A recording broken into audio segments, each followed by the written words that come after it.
Welcome to another episode of Behind the Dreamers. I'm Jennifer Loading, and we are talking to the achievers, the creators, the magic makers, and the dreamers. These are our friends. These are your friends, and they are living the extraordinary.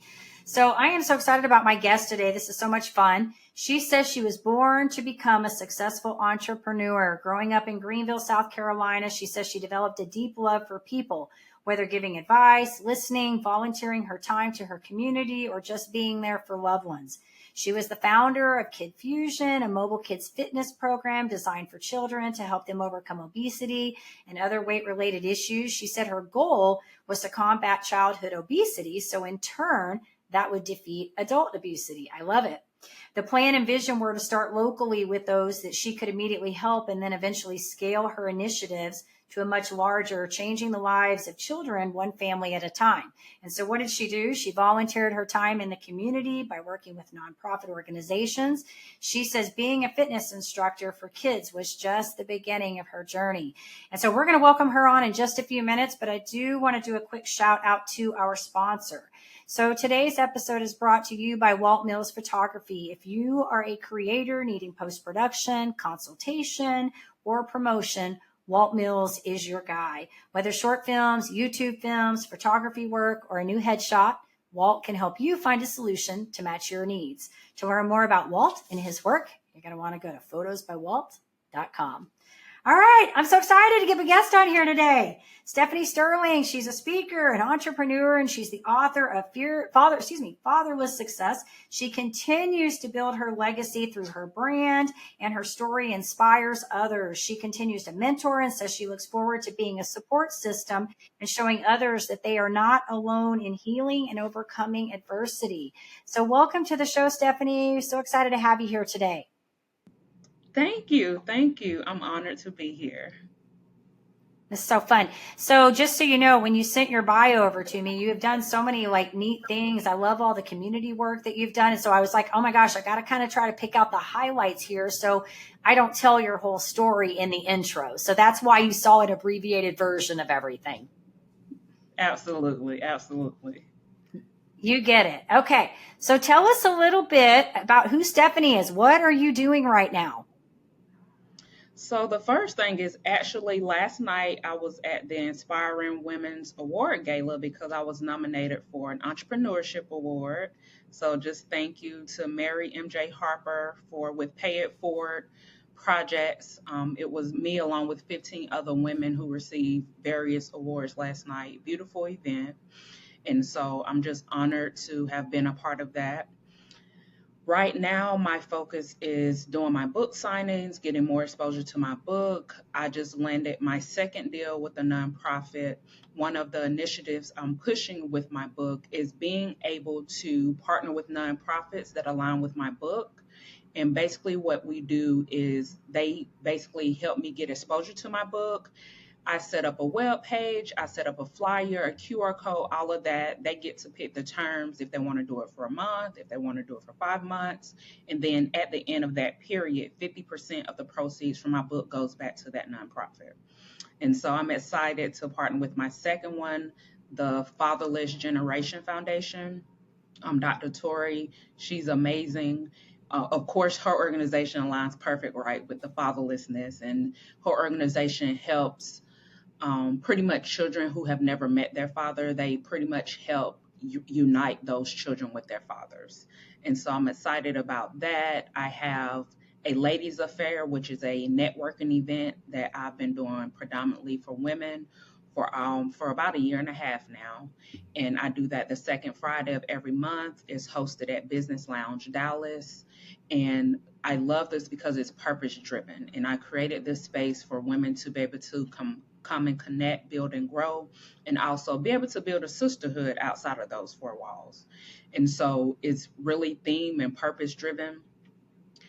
Next month, we're going to be focusing on business financial literacy. That one will be held Friday, August 11th from 6:30 to 8:30. And what I do is have speakers that align with the theme come and speak. I have women have opportunities to be vendors, and then just a space where we can not only connect and support each other, but also have great tools and resources to carry with us as well once we leave the event. So I'm passionate about that. I always will have a passion for the youth. So I'm a mentor with Big Brothers Big Sisters, and I do volunteer work throughout the community. I recently was in Leadership ISD cohort, which focuses on public education and the racial inequities. That was very amazing because now I have more tools to be able to advocate for my community, right? For those who may not have a voice or for those who just don't know because, if some things, if you're not aware of it, if you're not in that circle, as a single parent, they don't have time to be up on everything. And so just me Yeah. equipping myself with those tools so I can be an advocate for those families is amazing. Okay, Stephanie, so you've got a lot of exciting things going on. And like I mentioned early on, when I read your bio, I had to pull all the most important things. And so thank you for sharing everything that you have going on. But I would like to know a little bit about the inspiration, like what led to this, because you mentioned, or I mentioned in your bio, and when you sent this to me at the beginning about how you were destined to be this entrepreneur. So there had to be, some kind of inspiration. Did you grow up in an entrepreneurship family, or did you just always sort of have this little bit of something in you that you said, hey, I want to create, manifest something and help other people? So for me, no, I didn't grow up in an entrepreneurship background. My mom worked. She was a single mom. And so, all she knows is work, the work mentality, survival mode, take care of myself and my brothers. And so for me, I believe that God just planted that seed. I was kind of born with that. For me, I've always been different from people within my age group. I always kind of a loner. I always did my own thing. I always did what I felt like was right for me. I never was in the crowds or had cliques. I was one of those people, I could talk to anybody. I could be cool or friends with anybody. That was just always my personality throughout school. And so I believe I was already set up for that. So there was this feeling I had that I was just different, that God has. I didn't realize until I got older and understood what that was, right? But it's because God has greater things over my life. He has a greater calling over my life. And so that's why I always stray from the crowd, because I'm destined to do greater things. And so I can't do what other people are doing.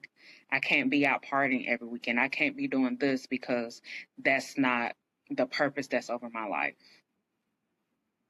Yeah, no, this is good, Stephanie, and I can certainly relate to some of the things that you're saying. I think that to be an entrepreneur, you sort of have to be a little bit different, right? You can't just always go along with the mainstream and be a conformist with things. You've got to stand out and you got to be willing to take risk. And with risk comes, victory and successes, but it also comes pain and hardship too, right? So Correct. I think that, yeah, you having some of that, being in a single home family or in a single parent family and having to take some of that on and watching your mom do the things that she did, but also, I think we learn a lot as young kids. And so I really love what you said to all of that. So thank you for sharing that. So let's talk a little bit about your book, because this is, I don't know when you wrote this. So tell us a little bit about when this was written and maybe a little bit about, I mean, it's obviously we know what it's about, but maybe give us some details about what you're trying to do with that and kind of the message with that. So I published in June of 2021. So I just celebrated my 2-year anniversary. And it was one of those things, I had the title years ago, probably like 2015, 2016, because I remember networking with this girl, with this lady, and we were talking. And I said, I'm going to write a book. It's going to be called Fatherless Success. But at that time, that's all I had. It wasn't ready yet, right? God didn't say move forward. So, anyways, time rolls by, fast forward to 2019, 2020, it was kind of put back in my spirit. And so I was like, okay, it's like God was telling me it's time to write this book. And for me, it was about sharing my journey, my experiences growing up without a father, how that affected me emotionally, and then being able to share my healing journey, all of the things I had to heal from that started from the fatherlessness. And then just being able to inspire other people, whether it's women, men, youth, and let them know, hey, success isn't defined one way. That's up to you. But you do not have to allow your childhood or your obstacles or the hardships define who you want to be. take control of your life by forgiving, number one, forgiving yourself and forgiving others. Don't hold on to that, because when we hold on to that and we don't, oh, I can never forgive this person for this or that, you're giving them power over your life and they have moved on.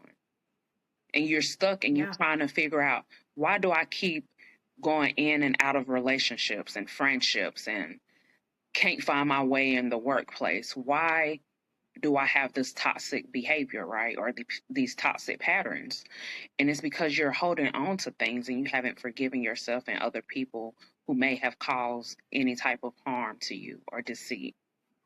And so that's really why I wanted to do it, to be able just to inspire other people, let them know, hey, you know, because statistics say there's 15 million people in the United States who grew up in a single parent home.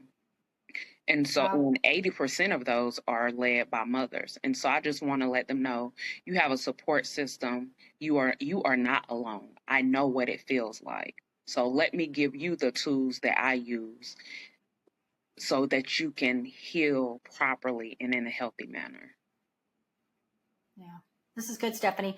Two things. I want to commend you on that, because I think that being able to be on the other side, I think healing is a process, right? When I think our journey, our entire lives, our existence, really, we're learning continuously, right? And it's not to say that none of these painful moments ever come up and surface for us, right? When you have pain in your life, whatever it is. But I think that the beauty of this is when you can come on the other side and you've learned strategies to get through that healing process, like to get through and be able to navigate in this world. And so thank you for sharing that, because I think that is so powerful. And I want to commend you on that. But the other thing I want to mention too, that I really like that you addressed, was the forgiveness part, because I think that is so instrumental in healing. You know, so many times people, when they go through, you know, because I work with clients too, and a lot of things I talk about, you know, is baggage, right? Baggage. And it could be something so minute, but to them it's huge.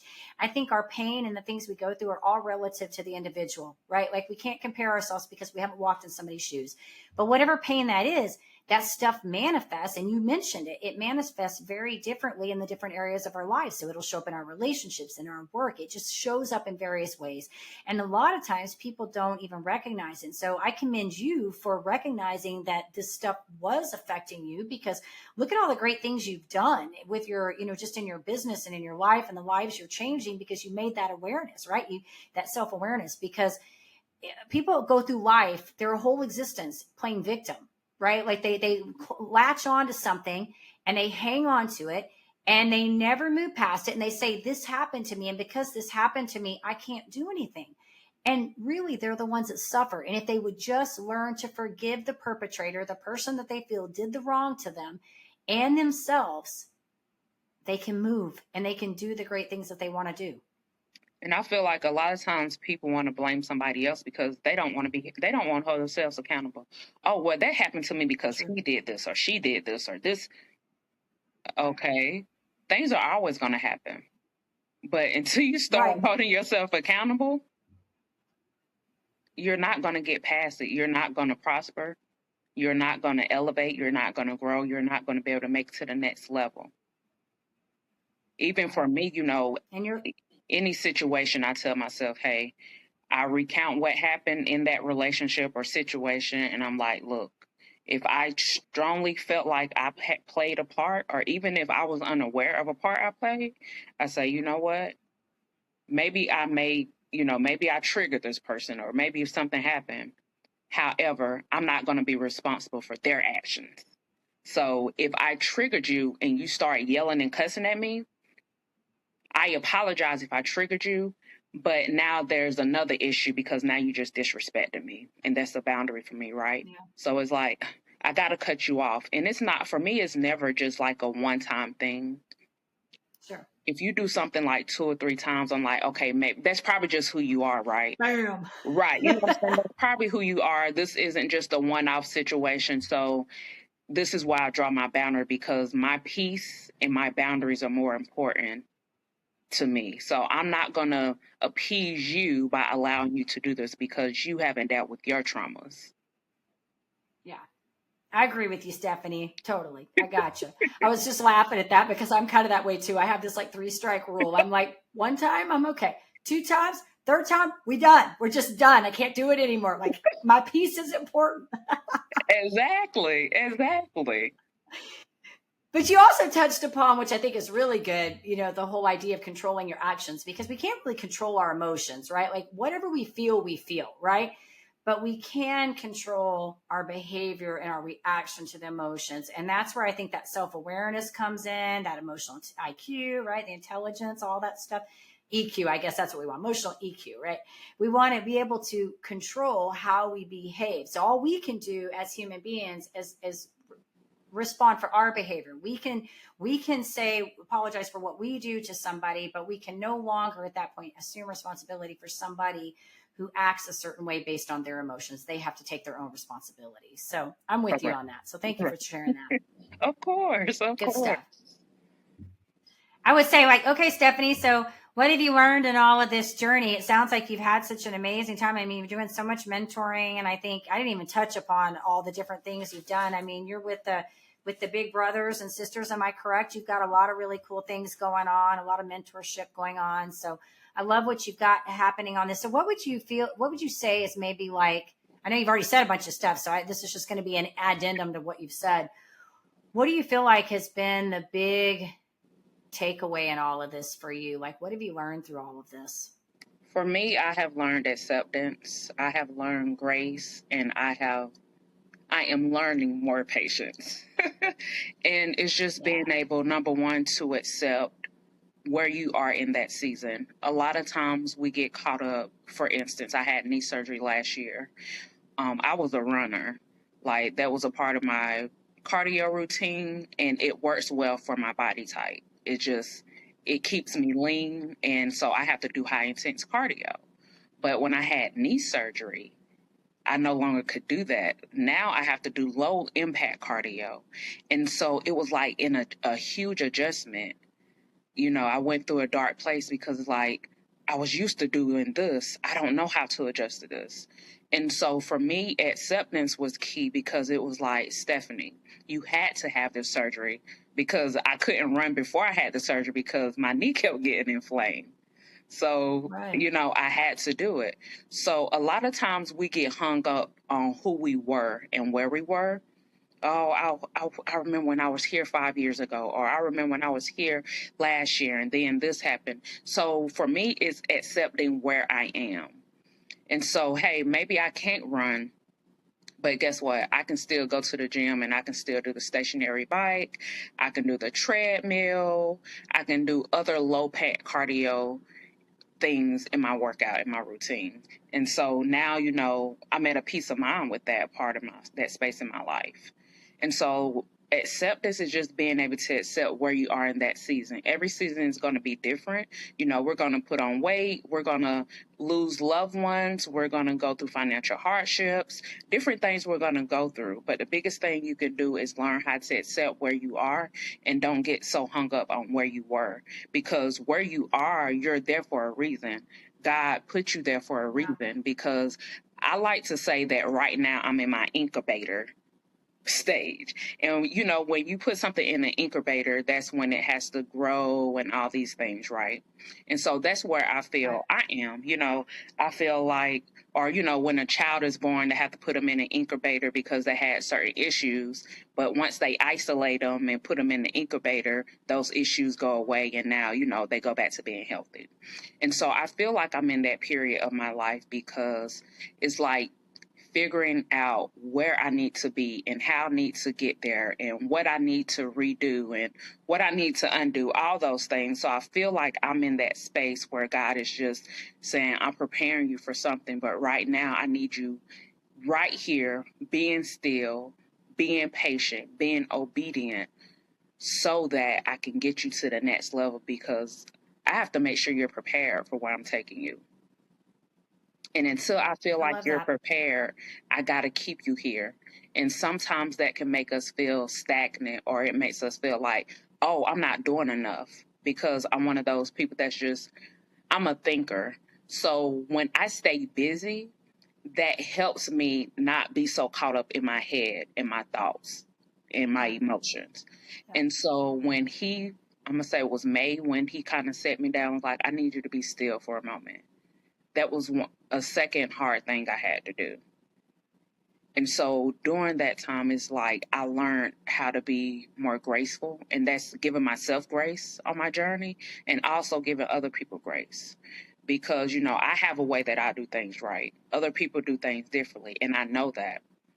And sometimes it can be irritating or frustrating when people do things that you feel like are not up to par for you, right? But then you got to come back down to, hey, we're different people.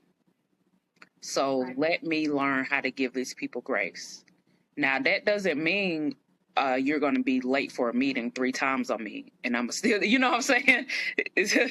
So it's not, I'm like I tell people, I'm not God. I don't have unlimited grace. But, you know, because, you know, we still have to make the best of our time. But that means like, hey, this happened a couple of times. Okay, let me give this person grace. Let me not bash that person or badger them, you know, or make them feel less than just because something happened beyond their control. And so that's just why I'm in the space I am of acceptance and grace and just being more patient with the process.